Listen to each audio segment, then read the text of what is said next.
அது 11. 8ஆம் வீட்டின் அதிபதி நின்ற நட்சத்திரம் அது 21. ரெண்டையும் கூட்டினா எவ்வளவு வருது? 32 வருது. இந்த 32 வந்த பிறகு 9 கிரகத்தால பெருக்கிறார்.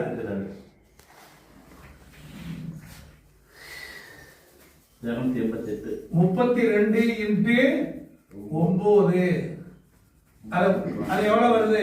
288. இது 288. இது வந்துருச்சு. இத டிவைட் பண்ணி 12ல பிரிக்கிறார், வகுக்கிறார். 12 ராசிகளுக்கு பிரிக்கிறார். பிரிச்சாருன்னா என்ன வருது? 24 வருது. இப்ப 24 வந்துருது. 24வது இது வந்துருச்சு. இது அவர் என்ன கொண்டு போறாரு? இந்த 11வது நட்சத்திரம், இந்த பூர நட்சத்திரம் இருக்கு பாருங்க. இந்த 3ஆம் வீட்டு தான் இருக்குல்ல. இந்த 3ஆம் வீட்டின் அதிபதி பூர நட்சத்திரம்.